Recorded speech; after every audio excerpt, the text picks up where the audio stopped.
কবিতাৰ শিৰোনাম প্ৰচণ্ড ধুমুহাই প্ৰশ্ন কৰিলে মোক।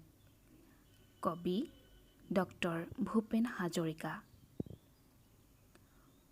প্ৰচণ্ড ধুমুহাই প্ৰশ্ন কৰিলে মোক, তোমাৰ প্ৰাপ্য কি কোৱা? মনৰ দুৱাৰ মেলি নিৰ্ভীকভাৱে কৰোঁ, তোমাৰ শক্তিখিনি দিয়া।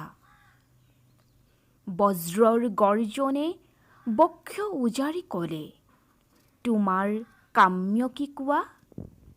মই ক'লোঁ, বজ্ৰ তোমাৰ শক্তিশালী উদাত্ত কণ্ঠটি দিয়া। এদিন আকাশে ক'লে, জনৈক গীতিকাৰে অকণি আকাশ দেখোঁ মাগে। তুমি কিয় আজি বাৰু কম্পিত কণ্ঠেৰে মাগিছা সৰ্বাকাশ সত্তা? মই ক'লোঁ, তুমি এইটো কৈছিলা ৰাতিপুৱা, যিমানে বিলাই দিবা সিমানে মহান হ'বা, তাৰে নাম সঁচা উদাৰতা। সেয়েহে আকাশ তুমি দিব যদি খুজিছাই সংকীৰ্ণতা এৰি দিয়া অৱদান ৰূপে তোমাৰ পূৰ্ণ বিশালতা, দিয়া যদি আজিয়েই দিয়া।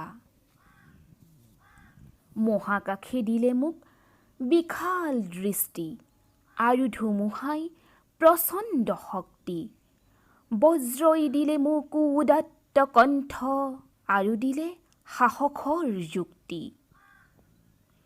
বজ্ৰৰ কণ্ঠেৰে ধুমুহাৰ শক্তিৰে গীত গাই কঁপাম দিগন্ত। দানৱৰ সমাজতো গাম মানৱৰ গীত, কলিজাৰ সঁচা সুৰসিক্ত।